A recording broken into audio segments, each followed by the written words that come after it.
All right, we are live. Hello, everybody. Thank you for Hi. joining. And hello, JL. It is so good to have you on the live. Thank you. Thank you for having me. It is such a pleasure. So, I've just got to say how much of a fan I am of your work Oh, in goodness. general, and how excited I am just to talk to you about your books and what's going on because you have so much going on in your writing world.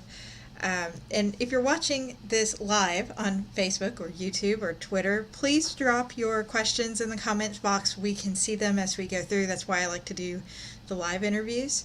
If you're watching the recording, you can drop questions in the comments as well, and I will forward them on to JL for you. But seriously, thank you so much for taking the time out of your really busy schedule to do this because you're like a jack of Absolutely. all trades. So tell us a little bit about yourself for people who don't know you.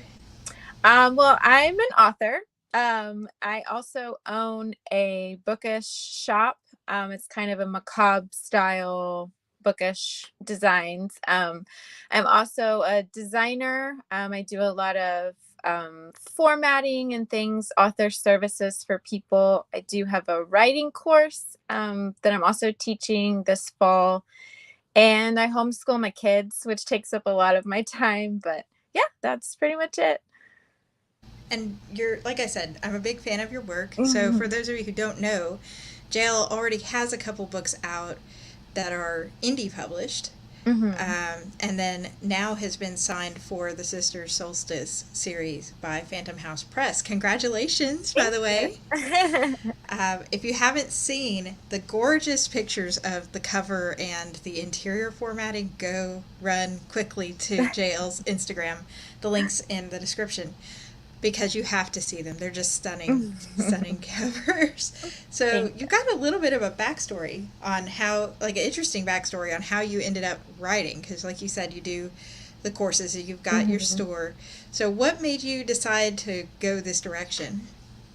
Um, that is kind of a long story. It was a long journey for me. As a kid, I always liked writing and reading. My mom taught me how to read. And I remember the first page of To Kill a Mockingbird. As soon as I read it, I thought, I want to make pretty words like these come together. Um, but it wasn't until high school I learned that I was gifted in writing. I adored my English teacher, and he still is in the acknowledgement section of all of my books. But I Oh, he's the sweetest. He still supports me, buys my books and everything. He's the best. But I've never been one to kind of do things via the status quo. And so when I was told to read a book and write about it, I would write about it and ace the paper, but I refused to read it until after the paper was done. And so I don't know, it was kind of a strange thing, but I developed a little bit of a bond with my English teacher. And then years went by and I was switching colleges. I was moving mm. from one college to another. And I saw him in a grocery store and he told me, whatever you're doing, just never stop writing. Well, I'm sure that, every English teacher says that to their students, but it felt significant, but I was doing other things, and so it kind of played on repeat in my mind for 6 or 7 years. Mm. And then all the other things I was doing, they took me to China, Peru, and Nepal. Mm. And while I was there, I had a lot of like exciting things happening, but they were scary. It was like public speaking to thousands of people and stuff Ooh. like that. And so my mantra kind of became do it afraid. And I would Oh, just wow. repeat that in my head, like do it afraid, because these are great experiences and you're gonna miss out if you. And so in between, I think it was China and Peru, I started writing The Queen's Keeper, but I didn't know what I was doing. It was just sort of like I wanted to write a book, but I could kind of tell like something was stirring, like something was going to change. And I had a good job. I was a manager for an accounting firm. I mean, it was a career type job. My boss was wonderful. Um, but when I came back from Nepal, I just thought I have to do it afraid. I have to jump off the cliff. I don't know what's going to happen. I was terrified to pursue writing. Um, but I just thought I'm just going to do it. And so I walked into his office, my boss's office, and I said, here's my 2 weeks notice. And he's always been really Ooh. supportive of me. And he said, I knew it. I knew when you got back from Nepal, you were going to put in your notice. And so, and it's kind of a moment that gets me a little bit emotional when I think about it, because I was leaving his office and he said, well, what are you going to do? And I remember like clutching onto the door jamb of his office, and I was like, I'm going to write a book. And I'd never said it out loud to anyone. I mean, my husband, but I'd never really mentioned it. Yeah. And so it felt like the catalyst moment, of like, this is it. And so ever since then, I mean, that was 7 years ago. So all of this started 15 years ago. But yeah, it was that moment that I was like, I'm going to chase this. And that's what I've been doing ever since. So. Wow, what an inspirational story, and so many people who believed in you along the way. Your boss and your Yes. English teacher and your family. That's Yeah. great. Yeah.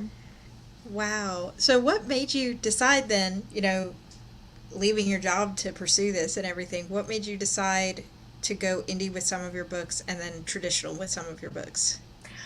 Well, I started out indie because I honestly had no idea how any of it works. And my close friends know I always say that I can't Google. Like, I'm really bad at Googling. It's terrible. I can research with a book, but as soon as I try to Google, I can't find anything. So I didn't know what to do. And we had a family friend who said, well, you can kind of self-publish nowadays. And I thought, well, I don't even know what that means, really, And so these stories make us sound crazy. At the time that I published The Queen's Keeper, we had a 1-year-old and a 5-week-old, and we Oh, sold wow. our house and everything else, and we moved into an RV and traveled for a year.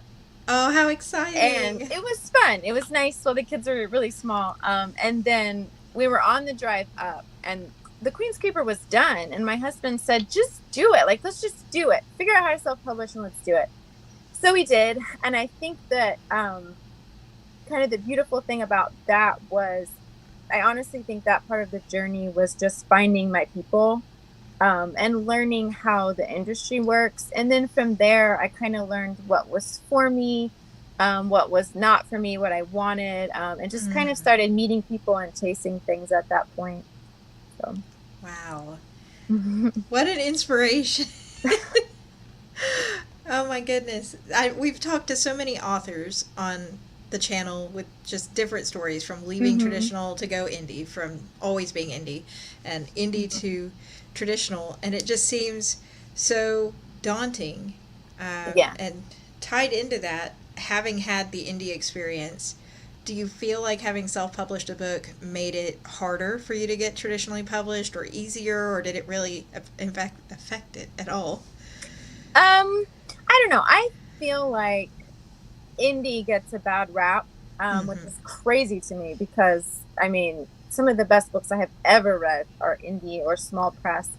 And I did query, I ended up with 120 rejections and I ended up on so many, but I ended up on the desk of one of the biggest agents in the business. I was in contact with some other small press and another agent just starting out. And the more I spoke to people, again, I was just learning what I needed, what was good for me. And I, I just, I don't know. I feel like you kind of meet the people that you're supposed to meet. And no one ever gets anywhere alone. I mean, it might look like it or feel like it, but they don't.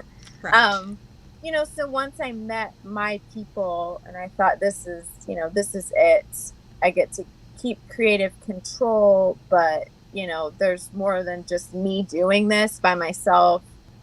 Kind of the small press world was just, a good way to go. So, Yeah, yeah. I love that too. So you still pitched to agents, Yes, and I did.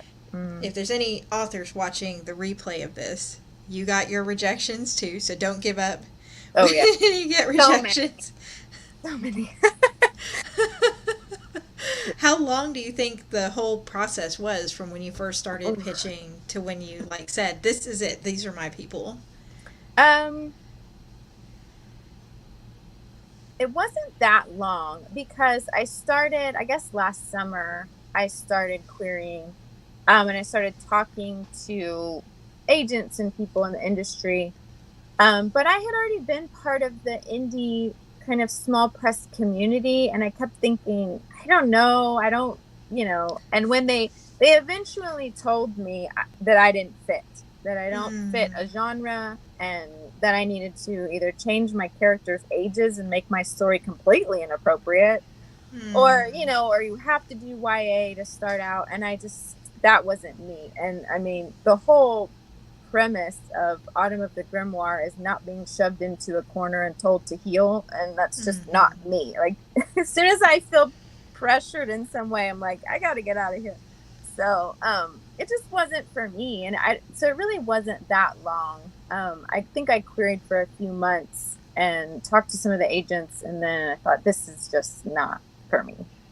And I love that you know that, because I've heard people talk about pitching, year to 3 years, and a lot of that time is finding out what your boundaries are, I think, and saying, this is where I'm okay with the changes, this is where I'm not okay, and just finding the kind of agent or press you want to work with. Absolutely. Yeah, it's a journey for sure. Absolutely. We got one on the side. Did you find that being a woman made it harder to get published in your genre? I don't think so. And the reason I say that is because there are some female authors that came before us that knocked down walls. And I don't even necessarily like the books of some of them, but I really appreciate the fact that they did it, because one of my favorite authors, V.E. Schwab, she had to publish as V.E. because Victoria, she wasn't getting published. Right. And she's one of them that she was a few years ahead of my time of writing, even though she's my age. So sometimes she makes me feel like I haven't done anything. But she started young, and, and Sarah Maas is another one. And just some of these women, I mean, really tackled that and made the way for the rest of us. So. Yeah. And if you don't know, you haven't read any of JL's books, you write sort of like a dark fantasy with some romance on the side, but it's not like this is a romance book. And I think that's maybe what the person who sent the question means. Like, you sort of walk into the industry from the outside thinking women write romance and the men write everything else, but that's changing. That is changing. Yeah, finally. It's really encouraging, and I'm really curious to see how many of these great indie epic fantasy authors are actually women writing behind a pseudonym at some point. So it's coming. The day is coming. Can you give us, speaking of signed stories, any sneak peeks about the Sisters Solstice series? I don't know. I don't know what a sneak peek constitutes, really. I had the audiobook. The narrators are amazing, and they sent me a clip today that I was screaming. It was so good. And my husband was trying to quickly compile a video with the sound clip and everything, but we didn't get it done in time. So we know there's an audiobook, and it sounds amazing. Yes, there is an audiobook. It's really good. There is one clip on my Instagram. I think the first couple pages is read from Agatha's point of view, and it was really well done as well. I know that a lot of people, they know because of the character art that came out that the couple is Agatha and Grimm. So that's not really a spoiler. But there will be 4 books. Each. Oh, nice. The main storyline is Agatha and Grimm, but it's based on the four sisters Solstice. And so, and they are imbued with magic of a certain season. So each book will be the current thread of the story that's happening in present day, but it will show the seasonal witch and her backstory. So the next book will be about Sister Winter, which is Winnie, and her story. So. Oh, how exciting! Yeah. And Sister Solstice, the first one, Autumn of the Grimoire, it's already up for pre-order. So if you're watching this, you can go pre-order like today. I know I've got my pre-order in too. I can't wait to read it. I have the cover if you want to see it. Yes. Oh, I love this cover so much. Did Cover Dungeon Rabbit do this one? I can't remember who designed. Yes. Well, she did the back and the typography, I guess you'd call it, the title and all of that. The photo was actually Alyssa Thorne. Oh, wow. Alyssa Thorne and Co., I think is her handle, but this was an actual photograph. Wow. She put together the piece and photographed it, and she's going to do all four of the covers, so I'm excited. And the inside's just as stunning as the outside. I've got to say, the second I saw it, I was like, watch out, world. J.L. Vampa's coming and not pulling any punches. Oh, don't know how to do it. There we go. This is one that I'm like, I have to have this one in physical form. Yeah. Just have to have it. Oh, goodness. So did you get input on like what the cover was going to look like, what the formatting was going to look like, or was it a big surprise? No, it's all me. Because I might have control issues a little bit. So I wanted to work with people that I could keep creative control. So yeah, I actually did the formatting inside myself. Yeah. So that's like the design, I guess you could say, of the pages and all of that. And then I picked Alyssa and then let her kind of do her creativity on her own for the cover photo and all that. So Luna says hi. Hi, hey, Luna. That's amazing. So your writing courses, they're going to be like content focused. And are you eventually thinking maybe you'll do a formatting course and stuff too, or is that so hard to teach?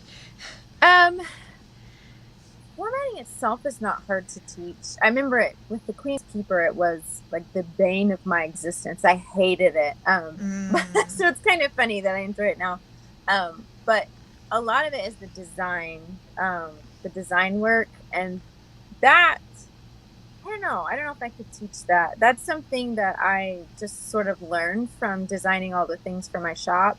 And then when it came to, I wanted my book to look different and stand out, I thought, well, I design stuff all the time. Why can't I design a book? So it's just kind of what I did. Well, I love it. It's really beautiful. And speaking of Queen's Keeper, Mm-hmm. are there more books coming in the Queen's Keeper series, or is it sort of on hold while you do Sister Solstice? Or I don't think so. The first, it was supposed to be a trilogy, but at the time that I wrote it, I was kind of sifting through like a lot of trauma and self-discovery and stuff like that, and so it's definitely a lot younger. It's YA, and I don't even know if I could write YA anymore now that I'm approaching 35. So what I did last summer when I knew Autumn of the Grimoire was coming out, I took the Queen's Keeper and I just finished the story into a standalone, just so that it was complete. And then I put that out last October. And it does have a companion novella with it, but other than that, I don't really think I'll do much more with it. Well, and I think it's good to know when to wrap up a series. Yeah. And everything too. I mean, you've got 4 novels in the works. Yeah. Already, it's a lot. And I think sometimes readers tune in and are just like, we want more and more and more, right. And we are so appreciative, but that takes time. Oh yes, absolutely. Got another on the side. How much time did it take to get your book ready for publication with the press? Longer, much longer. Generally, my first draft I write is usually between 6 and 8 weeks it takes me. And then with Autumn of the Grimoire, I spent probably 2 or 3 months revising, going back through it. But then once I started working with an editor, that was, I think we just wrapped up the final version like a month ago. So from start to finish, it was a year. But with working with my editor and all of that, it's only been about 6 or 7 months. So it's amazing how much work goes into it on the back end. And then people read it in a day, and you're like, slow down. But a year isn't really that long, though, when you're talking like the traditional publishing route. Right. It's actually pretty fast. Yeah. Luna says, they say the ending is the hardest part to write. You think that's the case, too? I think so. Both Autumn and Winter it's going through its first round of revisions right now. And its ending is going to change too. And I had to change the ending of Autumn of the Grimoire. I'm just not good at endings, I think. I'm not great with them. It's kind of like I saw this meme of this perfect brick wall and then it has a hole in it. And then all these bricks just shoved into the hole. And it's like a writer when they get to the end and they're just shoving things. And I was like, that's pretty accurate. It's like, here you go. Yes. Without my editor, it wouldn't go well. And I send her things all the time of like, you're sending your first draft off to your editor and be like, technically it works, but it's kind of terrible, you know. So, she's a saint. She helps a lot. Editors. Yeah. I love my editors too. I don't think people realize just how much work goes into, like, even as an editor myself, looking at what other editors put up with my books. I'm just like, thank you. Yes. So, yeah. Looking through the other questions here. Do you have a muse that drove you to write any of your books, like a person or a thing? Usually it sounds crazy. Usually my characters and my story just kind of drop into my brain all at once. But there have definitely been inspirations. Danielle Jensen, she is known for her Bridge Kingdom series. Well, she has a series she wrote before that called the Malediction novels. And once I started writing the second book in this series, I realized that Grimm is very much inspired in an older, kind of darker version of one of Danielle's characters, who I just have always adored. So I would say that she has been a muse in some ways, for sure. And I love V.E. Schwab, definitely an inspiration. But I am mostly, my writing comes from music. And so I always have a specific song for each book and or each character that has really inspired them. So, wow. I know I've heard people say they have writing playlists, but having that inspire your characters in your books, that's really creative. If you could go back in time and ask or give yourself advice, looking back at starting over when you didn't know what you were doing, what would you tell yourself for the publishing journey? I think that I would warn myself of all of the doubts that would come, you know, all the rejections and because every manuscript, and authors know this, one day you think this is the best thing that's ever been written, and then the next day you want to burn it. And this is terrible and I hate it. And I didn't know that those, you know, ups and downs would come. And I wish that I would have had a critique partner sooner, because my critique partners have really helped me in those low moments of, I don't know how I'm ever going to make this book work. And what do I do here? You know, because it seems like it's a solitary thing to write, but it's not. I mean, you can't do it on your own. Yeah. I wish I would have known that starting out. I hear a lot of authors say very similar things. This Mm-hmm. can be a very lonely journey, but it Mm-hmm. doesn't have to be a lonely Right. journey. Yeah. Absolutely. Well, thank you so much. This has been so much fun and such a pleasure. I cannot wait. Your book is one of the most anticipated reads on my list of 2022. Yay.